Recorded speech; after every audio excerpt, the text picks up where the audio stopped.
حضرت انس بن مالک رضی اللہ تعالی عنہ صحابی رسول روایت کرتے ہیں کہ آقا تاجدار کائنات صلی اللہ علیہ وآلہ وسلم نے ارشاد فرمایا،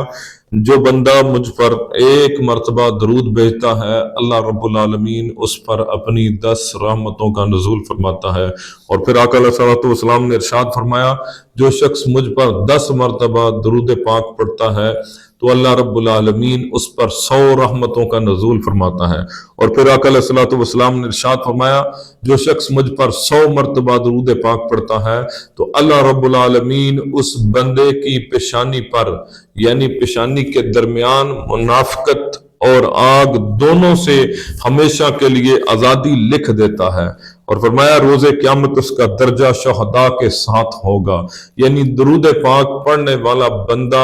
اللہ رب العالمین کی رحمت کے سائے میں رہتا ہے۔ اللہ رب العالمین اسے درود پاک کی برکت سے ہر قسم کی منافقت سے بچا لیتا ہے اور آگ کی آزادی عطا فرما دیتا ہے، یعنی جہنم سے آزادی ہمیشہ کے لیے اس کے مقدر میں لکھ دی جاتی ہے۔ اور پھر فرمایا اس کا مقام و مرتبہ شہداء کے ساتھ ہوگا، شہیدوں کے ساتھ مرتبہ درود پاک پڑھنے والے بندے کا ہوگا۔ اور پھر آقا علیہ الصلوۃ والسلام نے ارشاد فرمایا، حضرت ابو ہریرہ رضی اللہ تعالی عنہ صحابی رسول روایت کرتے ہیں، کوئی قوم کسی بیٹھنے کی جگہ یعنی مجلس میں بیٹھے، چند لوگ اکٹھے ہوں یا 2 لوگ اکٹھے ہوں، فرمایا اس میں اللہ تعالیٰ کا ذکر نہ کریں اور حضور نبی اکرم صلی اللہ علیہ وآلہ وسلم پر درود پاک نہ بھیجیں تو وہ مجلس روز قیامت ان کے لیے خسرت و خسارہ کے سوا کچھ نہ ہوگی، کہ وہ بندے کہیں گے کہ ہمیں جنت بھی مل گئی ہے لیکن کاش ہم نے اس مجلس میں بیٹھ کر درود پاک پڑھا ہوتا، اللہ کا ذکر کیا ہوتا۔ آقا علیہ الصلوۃ والسلام نے ارشاد فرمایا، وَإِنْ أُدْخِلُوا الْجَنَّةَ، اگرچہ وہ جنت میں بھی نیک اعمال کے توسل سے جنت میں پہنچ جائیں گے لیکن ساری زندگی انہیں اس بات کا پچھتاوا رہے گا کہ کاش ہم نے اس لمحے درود پاک پڑھا ہوتا، اللہ کا ذکر کیا ہوتا۔ اور پھر حضرت سیدنا عبداللہ ابن عمر رضی اللہ تعالی عنہ صحابی رسول روایت کرتے ہیں کہ جو شخص حضور نبی اکرم صلی اللہ علیہ وآلہ وسلم پر ایک مرتبہ درود پاک بھیجتا ہے تو اللہ تعالیٰ اور اس کے فرشتے اس پر 70 مرتبہ بصورت رحمت درود بھیجتے ہیں، یعنی 70 مرتبہ اسے اللہ رب العالمین اپنی رحمت کے حصار میں لے لیتا ہے۔ پھر فرمایا کہ حضرت عمر ابن خطاب رضی اللہ تعالی عنہ صحابی رسول روایت کرتے ہیں، خلیفہ ثانی روایت کرتے ہیں، مراد رسول روایت کرتے ہیں، خود بتاتے ہیں، خود فرماتے ہیں، ان الدعاء موقوف بین السماء والارض لا يسعد منه شيء حتى تصلی علی نبیک صلی اللہ علیہ وآلہ وسلم۔ حضرت عمر ابن خطاب رضی اللہ تعالیٰ عنہ کا فرمان ہے، ترمذی شریف کے اندر ہے کہ آپ فرماتے ہیں یقیناً دعا اس وقت تک زمین اور آسمان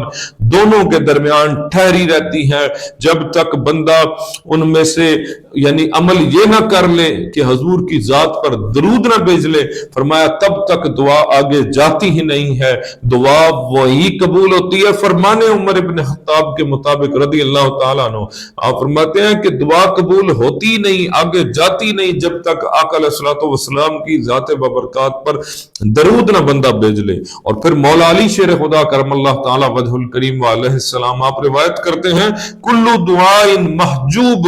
حتی یصلی علی محمد وعلی محمد صلی اللہ علیہ وآلہ وسلم۔ حضرت مولا علی فرماتے ہیں دعا اس وقت تک پردہ حجاب میں رہتی ہے جب تک بندہ حضور نبی اکرم صلی اللہ علیہ وآلہ وسلم پر اور آپ کی اہل بیت پر درود پاک نہ بھیج لے۔ ناظرین مکرم، یعنی پتہ چلا خلیفہ ثانی کی زبان سے بھی اور آقا علیہ الصلوۃ والسلام کے پیارے ویر علی کی زبان سے بھی کہ دعا قبول ہوتی ہی تب ہے جب حضور پر درود بھیجا جائے، اور دعا ہوتی ہی قبول تب ہے جب اہل بیت پر درود بھیجا جائے۔ اور پھر حضرت امام حسن ابن علی علیہ السلام آپ روایت کرتے ہیں کہ حضور نبی اکرم صلی اللہ علیہ وآلہ وسلم میرے نانا جان نے ارشاد فرمایا، تم جہاں کہیں بھی ہو مجھ پر درود بھیجا کرو، تمہارا درود مجھ تک پہنچ جاتا ہے۔ پھر آقا علیہ الصلوۃ والسلام نے ارشاد فرمایا، حضرت ابو ہریرہ رضی اللہ تعالی عنہ، یہ بڑی اہم حدیث پاک ہے عقیدہ سے، یعنی کہ عقیدہ کے باب میں بڑی اہم حدیث پاک ہے۔ جو لوگ محبت رسول کرتے ہیں، عشق رسول کرتے ہیں، ان کا جینا مرنا حضور کی محبت میں ہے، ان لوگوں کے لیے بڑی اہم حدیث پاک ہے۔ ابو داؤد شریف کے اندر حدیث پاک ہے، آقا علیہ الصلوۃ والسلام نے ارشاد فرمایا، حضرت ابو ہریرہ رضی اللہ تعالی عنہ صحابی رسول روایت کرتے ہیں کہ ان رسول اللہ صلی اللہ علیہ وآلہ وسلم قال ما من احد یسلم علی الا رد اللہ علی روحی حتی ارد علیہ السلام۔ حضرت ابو ہریرہ رضی اللہ تعالیٰ عنہ روایت کرتے ہیں کہ آقا علیہ الصلوۃ والسلام نے ارشاد فرمایا، میری امت میں سے کوئی شخص ایسا نہیں جو مجھ پر سلام بھیجے مگر اللہ تعالیٰ نے مجھ پر میری روح واپس لوٹا دی ہوئی ہے،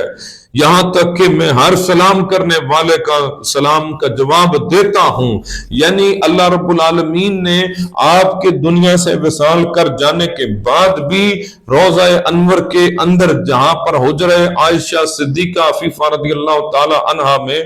آقا علیہ الصلوۃ والسلام مدفون ہے، جو روضہ رسول ہے، جہاں پر آپ کا جسم اطہر ہے، اللہ رب العالمین نے فرمان مصطفیٰ صلی اللہ علیہ وآلہ وسلم کے مطابق اللہ رب العالمین نے آقا علیہ الصلوۃ والسلام کی روح مبارک اب بھی لوٹا دی ہوئی ہے۔ یعنی کوئی بھی بندہ 1400 سال کے بعد اب بھی روضہ انور پر جاتا ہے تو آقا علیہ الصلوۃ والسلام اس بندے پر اسی طرح نگاہ رحمت فرماتے ہیں، اسی طرح نگاہ شفقت فرماتے ہیں، اسی طرح غم گساری کرتے ہیں، جو اپنا حال دل آقا علیہ الصلوۃ والسلام کی بارگاہ میں پیش کرتا ہے، جو اپنے دل کی آہذاری حضور کی بارگاہ میں پیش کرتا ہے۔ اور حضرت ابو ایوب انصاری رضی اللہ تعالیٰ عنہ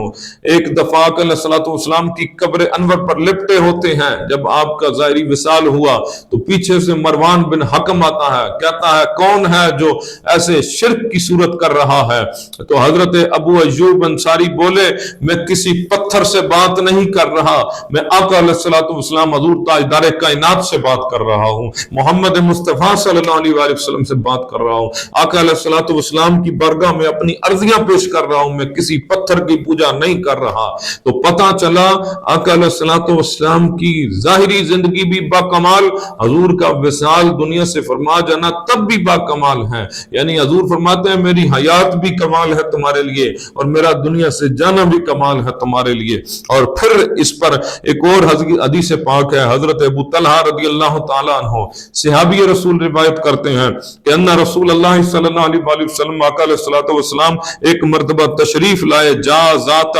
یوم والبشر یرا فی وجہہ، آقا علیہ الصلوۃ والسلام کے چہرے انور پر خوشی ظاہر ہو رہی تھی، فقال انہ جاءنی جبریل علیہ السلام، آقا علیہ الصلوۃ والسلام نے ارشاد فرمایا ابھی ابھی جبرائیل علیہ السلام میرے پاس آئے اور انہوں نے کہا کہ آپ کا رب ان ربک یقول، آپ کا رب ارشاد فرماتا ہے اما یردیک یا محمد صلی اللہ علیہ وآلہ وسلم، اے محمد صلی اللہ علیہ وآلہ وسلم کیا آپ اس بات پر راضی نہیں کہ آپ کی امت میں سے جو شخص ایک مرتبہ آپ پر درود بھیجے گا